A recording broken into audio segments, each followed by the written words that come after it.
সামনেই vitamin A plus campaign অনুষ্ঠিত হবে এবং আমরা কিন্তু বারবার বলছি, বিভিন্ন মাধ্যম থেকে প্রচার করা হচ্ছে বাচ্চাকে ভিটামিন এ ক্যাপসুলটি খাওয়ানোর কথা। কিন্তু এই ভিটামিন এ ক্যাপসুল খাওয়াতে অনেকে একটু চিন্তা করেন যে খাওয়াবেন কিনা বা এর কোনো সমস্যা হতে পারে কিনা।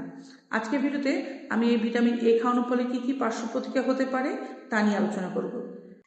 এই সামনে যে ভিটামিন এ প্লাস ক্যাম্পেইন অনুষ্ঠিত হবে তা কিন্তু 6 মাসের পর থেকে বাচ্চাদের খাওয়ানো হবে, অর্থাৎ 6 মাসের যে নিচে বাচ্চাগুলো তারা কিন্তু এই ক্যাম্পেইনে আওতাভুক্ত না। 6 মাস থেকে 11 মাসের বাচ্চাকে নীল রঙের ভিটামিন এ ক্যাপসুল, যেটি আমরা বলি 1 লক্ষ ইন্টারন্যাশনাল ইউনিটের ক্যাপসুলটি খাওয়ানো হবে, এবং 12 মাস থেকে 59 মাস বয়সী বাচ্চাকে আপনার লাল রঙের ভিটামিন এ ক্যাপসুলটি অর্থাৎ 2 লাখ ইন্টারন্যাশনাল ইউনিটের ভিটামিন এ ক্যাপসুলটি খাওয়ানো হবে।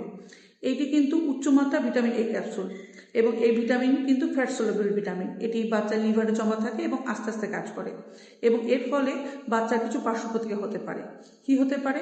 প্রথমে হতে পারে বাচ্চা বমি বা বমি বমি ভাব হতে পারে, এমনকি 1-2 বার বাচ্চা বমিও করে দিতে পারে। সামান্য একটু জ্বর আসতে পারে বা জ্বর জ্বর ভাব থাকতে পারে। বাচ্চা দেখা যায় অতিরিক্ত বিরক্তি বোধ করছে বা খিটখিট করছে।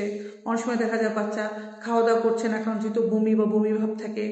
একটু বড় বাচ্চার ক্ষেত্রে অনেক সময় বলতে পারে যে বাচ্চা মাথা ব্যথা করছে বা একটু ঝিমঝিম করছে, এবং কিছু ক্ষেত্রে এমন হয় বাচ্চা একটু নিস্তেজ হয়ে পড়ে যেহেতু খাওয়া দাওয়া করছে না। আর আরেকটা যেটা পাই সেটা হচ্ছে কিছু বাচ্চার ক্ষেত্রে বাচ্চার মাথার যে এই অংশটা আমরা বলি অ্যান্টিফ্রন্টালি, অর্থাৎ উপরে যে নরম অংশটা তা ফুলে যায়, এবং মায়েরা কিন্তু খুব ঘাবড়ে যান যে হঠাৎ করে কি হলো বা এতে কোনো সমস্যা হবে কিনা। এই যে সমস্যাগুলো বললাম বা পার্শ্ব প্রতিক্রিয়াগুলো বললাম, এগুলো সাধারণত 24 থেকে 48 ঘন্টা বা হাইস্ট 72 ঘন্টার মধ্যে ঠিক হয়ে যায়, অর্থাৎ এতে তেমন ভয় পাওয়ার কিছু নেই। তবে মাথায় রাখবেন, ভিটামিন এ যেহেতু বললাম যে ফ্যাট সলিউবল ভিটামিন, তাই যেই দিন বাচ্চাকে এটি খাওয়াতে নিয়ে যাবেন অবশ্যই বাচ্চাকে কিছু খাইয়ে নেবেন। হয় ব্রেস্ট ফিডিং করাবেন, অথবা আপনি খাবার খাইয়ে তারপর ভরা পেটে বাচ্চাকে এই ক্যাপসুলটি খাওয়াবেন।